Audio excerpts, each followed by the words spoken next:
Eu tenho passado os últimos anos em casa, basicamente compartilhando um contato pessoal exclusivamente com a minha mulher. No final do ano passado, eu abri uma exceção para o aniversário do meu pai, então com quase 90 anos, quando eu tive de vencer algumas barreiras e passar alguns dias no Rio de Janeiro e rever o meu único filho após um período aí de quase 2 anos. Em seguida, o terceiro casamento de uma pessoa muito querida e, por fim, um churrasco de despedida da sua mulher que estava se mudando para os Estados Unidos. Então, basicamente foram esses 3 eventos. Quase 3 anos sem serviço doméstico, numa casa de praia, onde até a alma mofa se você deixar ela no tempo. Eu confesso que hoje eu não vejo mais justificativa para me manter assim, mas a verdade é que eu acabei gostando da facilidade com que se desliga uma tela quando você não tem mais o que falar com determinada pessoa. E absolutamente tudo na condução dos meus negócios tem funcionado muito bem desse jeito. Hoje eu tenho cerca de 40 pessoas, todas trabalhando de suas casas com produtividade, qualidade e segurança. Esse é o contexto de quando um grupo espetacular de pessoas me convidou para falar no próximo BA Brasil, um evento presencial entre 21 e 24 de novembro, na FIAP Paulista, em São Paulo.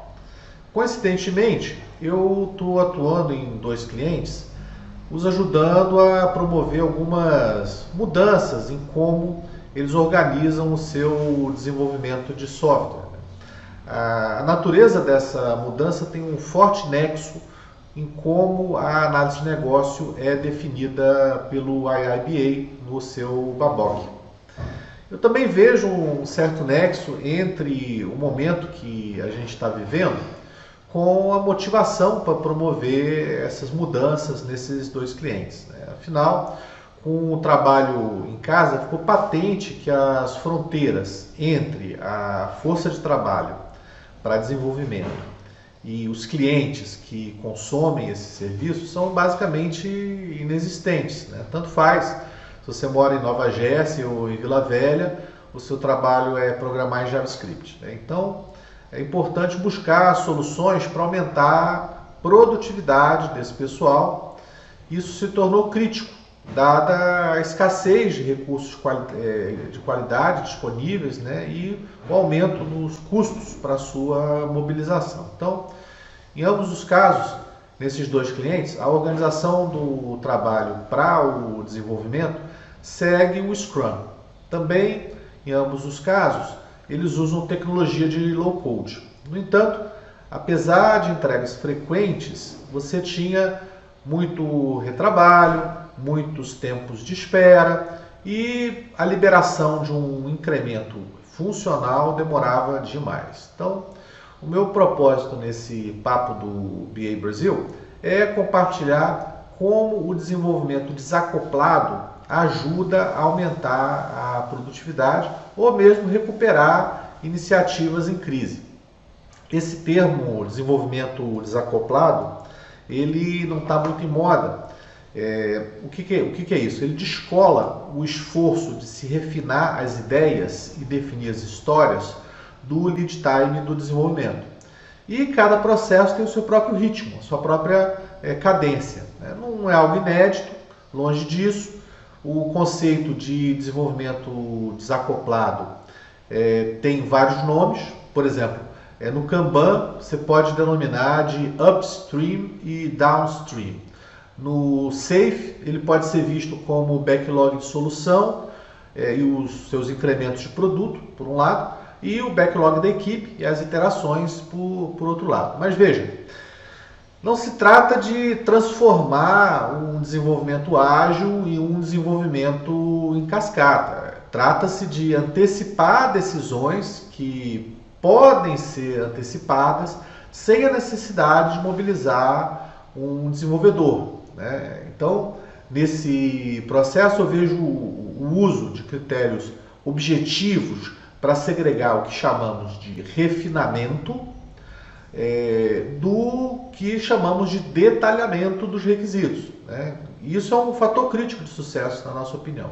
Usamos conceitos da análise de pontos de função, que é um método de medição, para trazer objetividade em segregar o que seja essa consolidação do escopo em um processo de refinamento do que seja o detalhamento de um item no escopo. Com isso, a gente consegue mais facilmente saber onde parar no desenho da solução. A minha ideia é compartilhar essas histórias, o que tem dado certo, o que tem dado errado. Em uma delas, em função das suas particularidades, a gente decidiu avançar para além da consolidação do escopo e se avançar também no detalhamento. Então, para esse fim, a gente buscou usar uma lógica de desenvolvimento orientado ao comportamento, né, o BDD. Eu pretendo explorar as circunstâncias que motivaram essa decisão com vocês.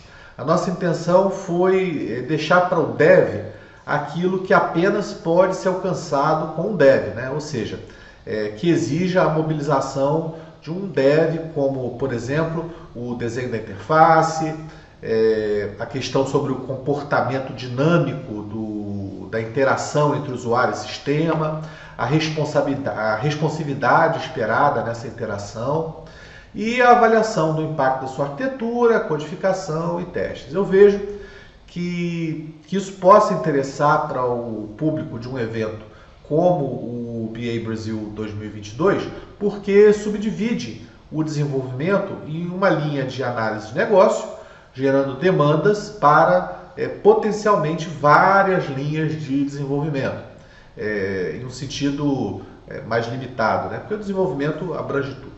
A gente faz isso sem divergir dos princípios do desenvolvimento ágil.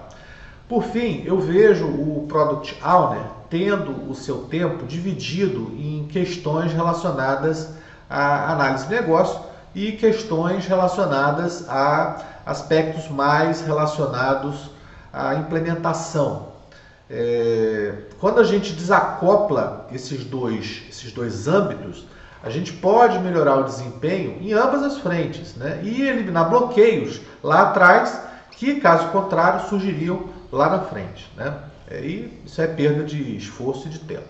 Eu espero poder contar com a sua participação e as inscrições estão disponíveis no endereço na descrição. Muito obrigado e um bom dia.